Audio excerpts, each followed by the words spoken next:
Hi YouTube, it's Scott. It's been 6 months to the day since my last video post, and today is also my parents' 47th wedding anniversary, which is an amazing thing, and you'll learn more in this video as to why their marriage is so important to me, and how I hope to be able to get married someday as a gay guy in Washington State.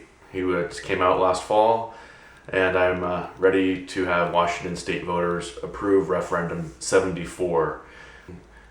This video will cover a lot of topics that I've been thinking about over the past 6 months, and you'll hear some stories from me, some cards I've received. You'll hear a story about what I did the day that I came out, and be kind of hard at times, but the most important message, if you only have a minute, is please support efforts to approve Referendum 74. These past 6 months have been amazing.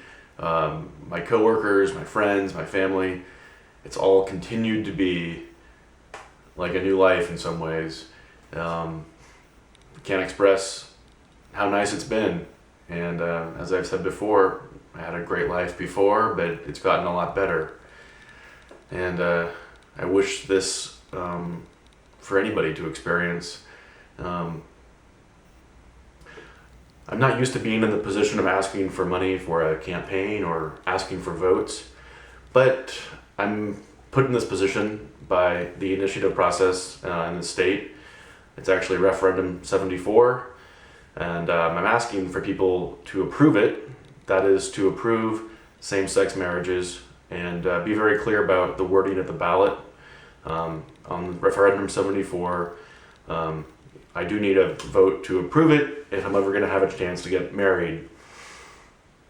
That also means that I'm asking for your financial support to go to WashingtonUnitedForMarriage.org. It's not something that I'm comfortable doing, but this requires me going outside of my comfort zone because it's that important to me. And you'll hear a couple of stories from me. I'll be sharing a lot more in a minute that is a lot more than I've ever expressed, and I hope it helps either people coming out or, more importantly, voters and people who are willing to help fund this campaign, because there will be a lot of money, unfortunately, going into this campaign. It seems like kind of a waste on the one hand, but if it means that people can be treated equally, that's worth it to me. I also want you to be aware of Initiative 1192 that may also qualify for the ballot. They have until July 6th to turn in a lot more signatures than Referendum 74 required. And that initiative is an attempt by proponents to have marriage be defined as one woman and one man. So you'll be, I'm hoping that you'll be voting to reject that measure and approve Referendum 74. Hope that's not too confusing. It's definitely a tactic of confusion, and don't let it get to you, because it's important enough to know what you're voting for. Talk to your family, your friends, your coworkers, and people you meet in the diners across the state. If there's somebody who needs to meet a gay person, have them contact me. I'm willing to travel, willing to talk to them over the phone. I have a story to tell, and I'm going to start telling that story more in this video to give you a better background on my journey, and I hope that it conveys what it means to be treated as a full, equal citizen in this state, because I'm ready to be treated that way. Now I'm going to share a few messages I've received since my last video. There are a variety of messages, just 4 of them over the course of this video. And the first one is from a teenager who could have been me, could have been your son or your daughter. And it just represents to me that when you're in your late teens or early 20s, it's time to get on with life, even at that point.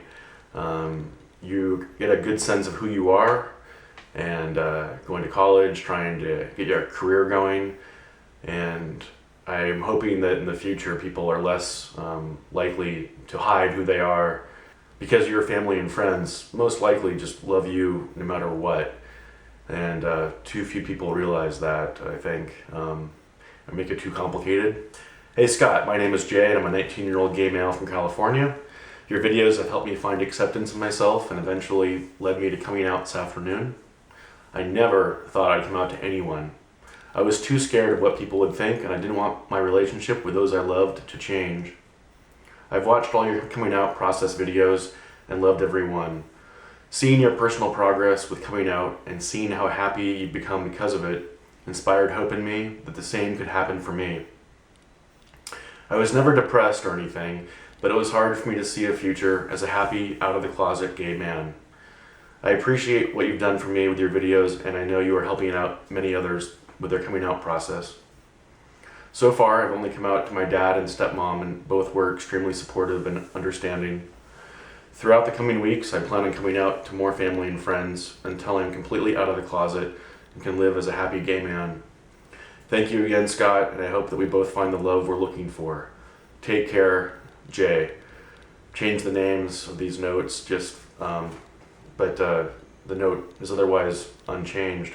Here's another letter I received from a friend of the family back east, and thought I'd just share it with you in case it strikes a chord with some viewer.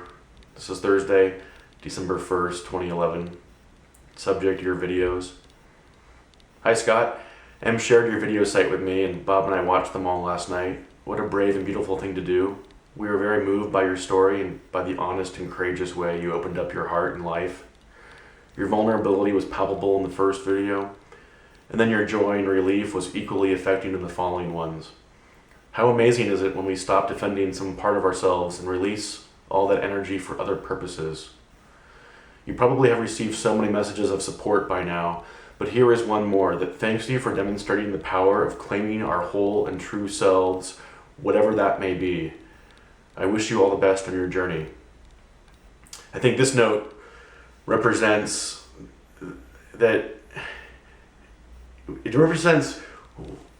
what a waste it is to have citizens hiding behind some fake facade.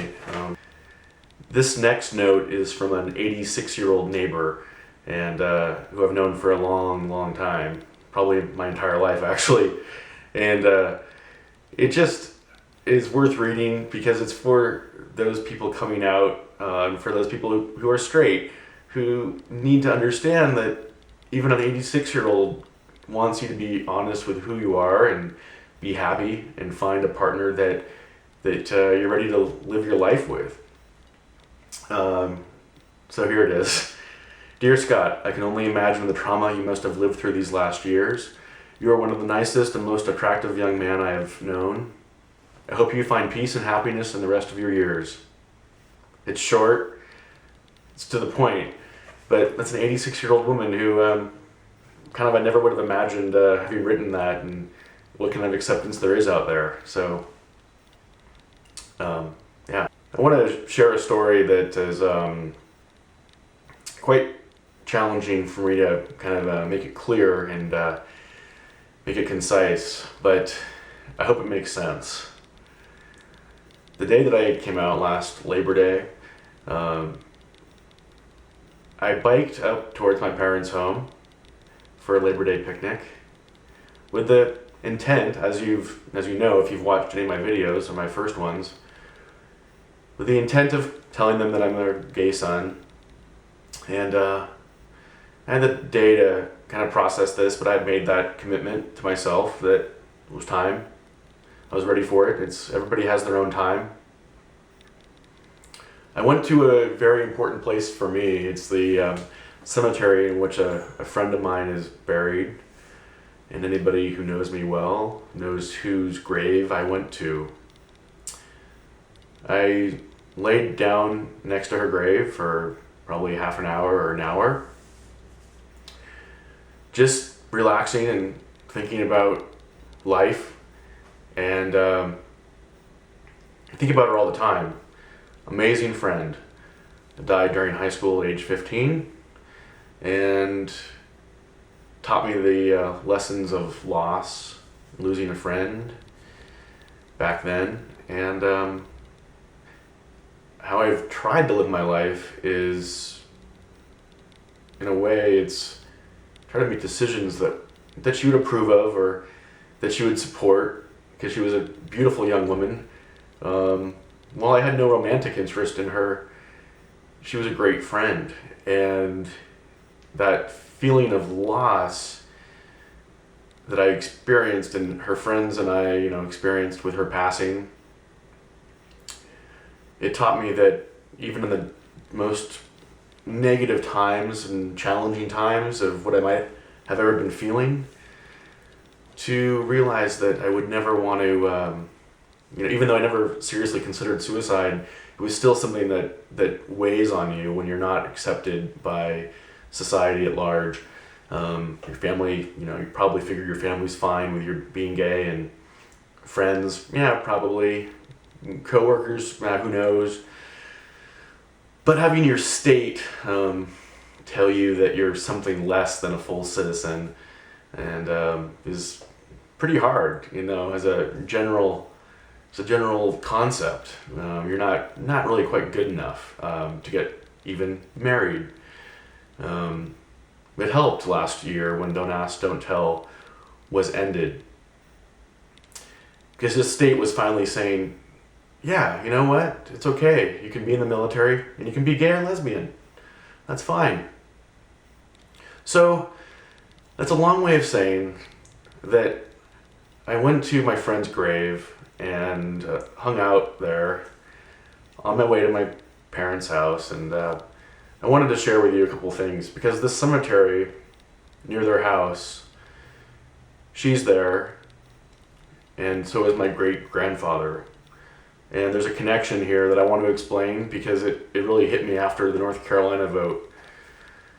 So I was given this charm by my friend's family, and as a senior in high school at graduation, a few of us friends, I think, got little charms, and it's always been an important little material object in my life since having received it.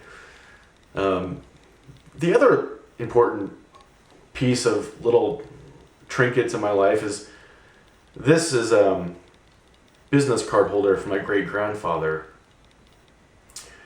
It's just a little sterling or silver-plated business card holder dated December 25th, 1926, Portland, Oregon.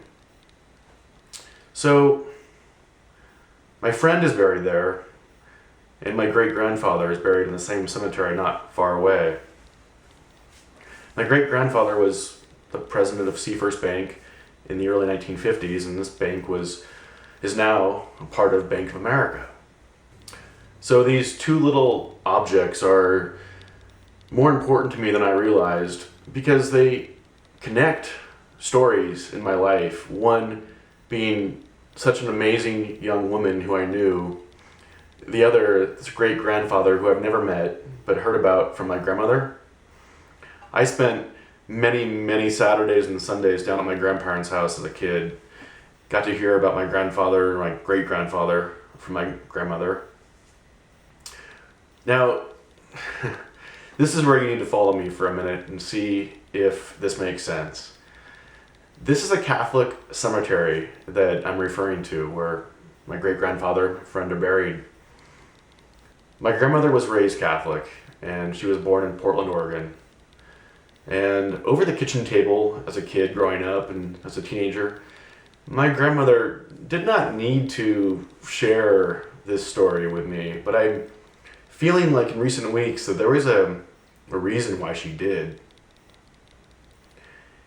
And it connects the stories for me, because my grandmother described as an 8 or 9-year-old, right before she moved up to Seattle with her parents, that there were KKK marches down the street of her Portland neighborhood.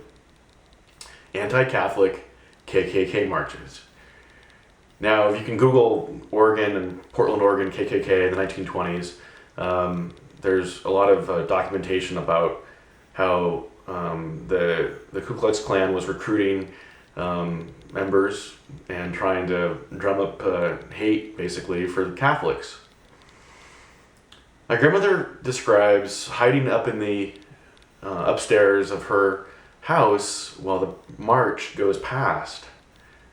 And I can't imagine as an 8 or 9-year-old what that must have felt like to have some group just showing some kind of hate for the very religion that is part of you. That's so much a part of her parents. And soon after, as a 10-year-old in her case, they moved to Seattle.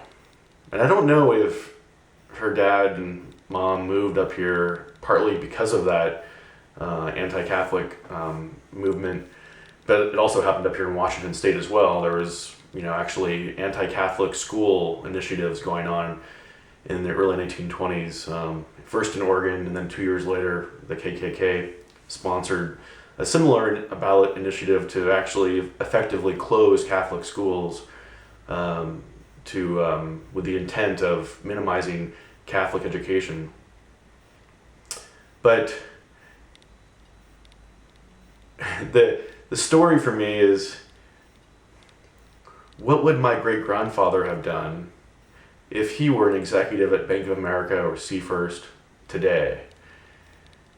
He experienced what it was like to have the KKK going after him as a Catholic in the ballot box. And I'd like to think that my grandmother shared the story of her hiding up in her upstairs of her house to maybe even impart on me the fact that it's not acceptable. It's not acceptable to discriminate against people for who they are. So I hope the connection was made for you between this little charm from a friend in high school and middle school and grade school and my great-grandfather's card case that I got from my grandmother.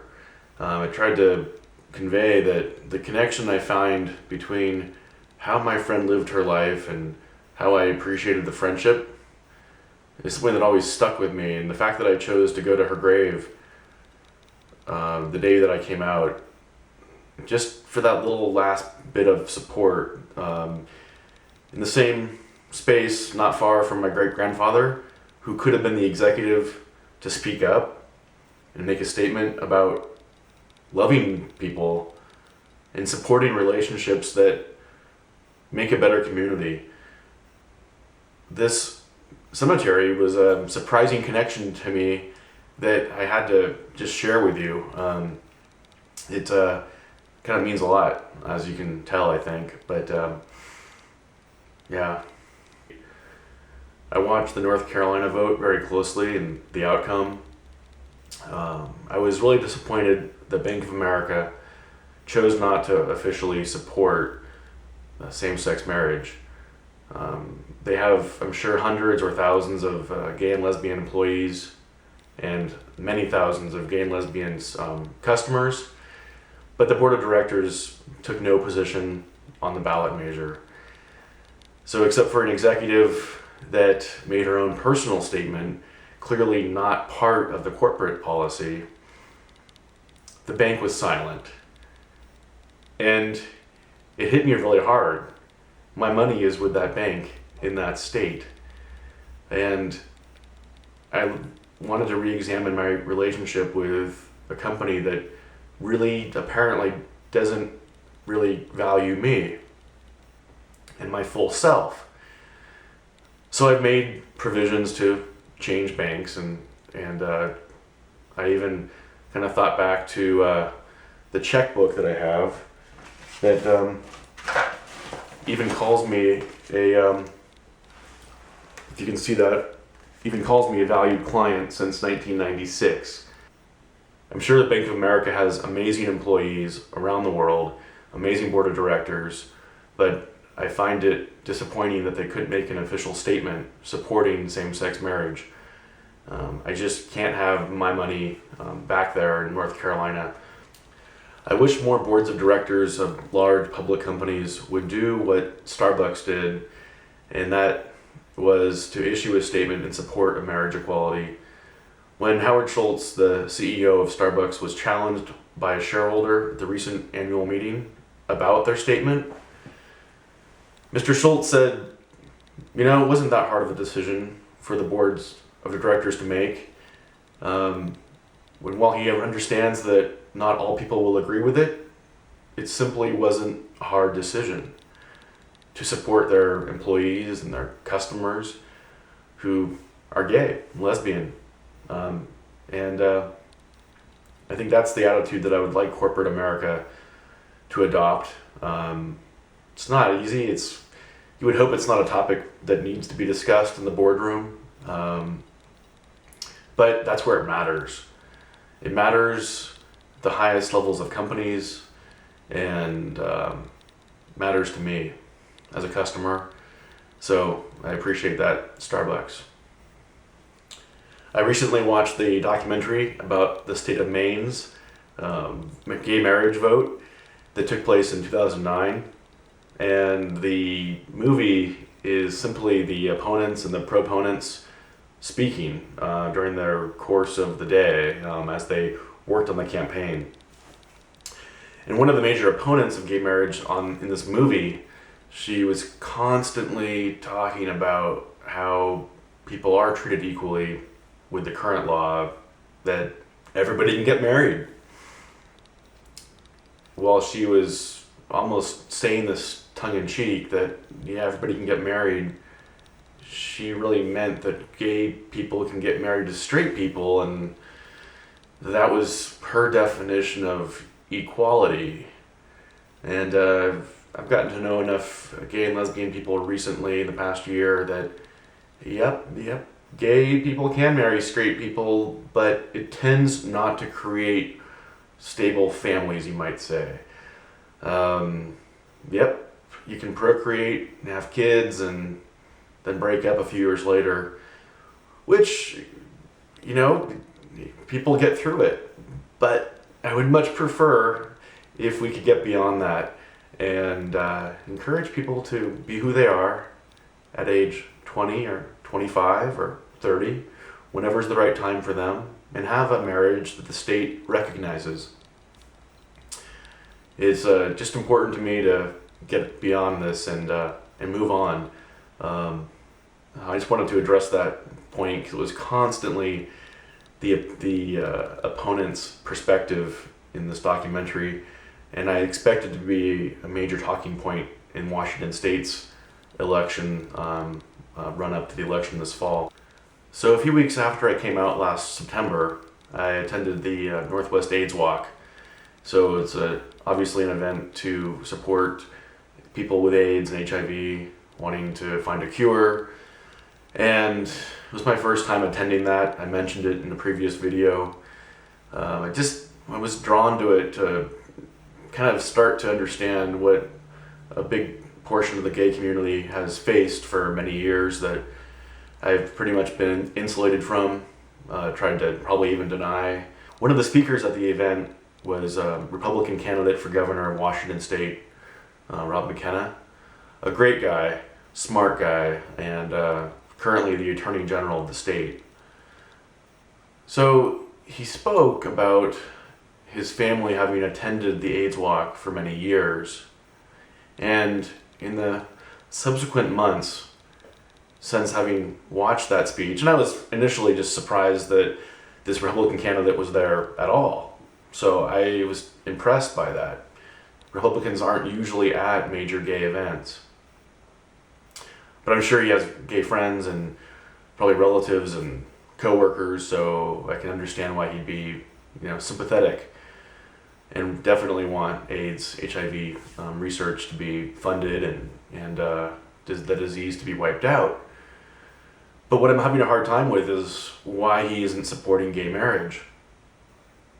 Just in these past several months, I've come to realize more and more that supporting stable monogamous relationships is such a powerful way to just kind of get society into a healthier mode and get couples that are committed to each other and love each other support their communities and are great neighbors.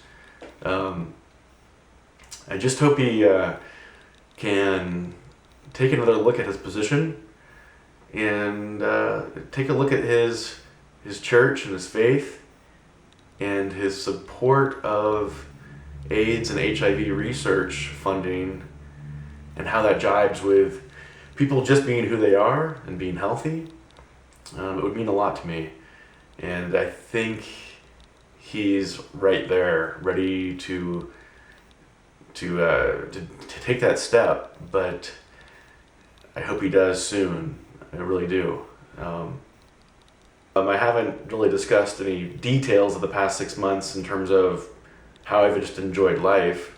I've focused on marriage equality in Washington State, but rest assured that I've made so many friends and have so many great meals and conversations, opened up to so many old friends and new friends, that it's just great, and it does get better. I'll just say that right now. It gets better, and it will keep on getting better, especially with the help of Washington State voters. And if you choose to support the WashingtonUnitedForMarriage.org, please do. It's a great cause to lend your support to treating people as equally as the state can. If somebody else chooses not to, that's their choice, but I really do expect that the state treat me like anybody else. Just one last pitch to approve Referendum 74 and reject Initiative 1192 this fall if you're a Washington State voter. And if you live anywhere in the world, please consider contributing to WashingtonUnitedForMarriage.org. So if you made it through the video this far, I have to thank you. It's been probably quite long, but I have one last card to share with you, and that is this one here. I received it fairly recently, and it made me crack up. So you're gay. That's all. And at this point, well, yeah, that's all. So I appreciated the card. If you're actually looking for this card, look up that'sallgreetings.com, and they have some classics that are for all sorts of topics, including divorce and cancer. But yeah, so some controversial topics that the cards address, but they say that, you know what, life goes on, and get over it. And that's what I hope the Washington State does. I do want to read you the inside of this card. It says, Scott, I'm proud of you for opening up yourself to your parents. I've always thought of you as such a great guy and hope you have someone else equally great to share your life with. You and any of your friends are always welcome in my home. So it just doesn't get any better than that. And I wanted to share all these stories with you so you know where I stand on this June 18th of 2012, my parents' 47th wedding anniversary. And I think it's a great way to mark it. So, signing off. Bye.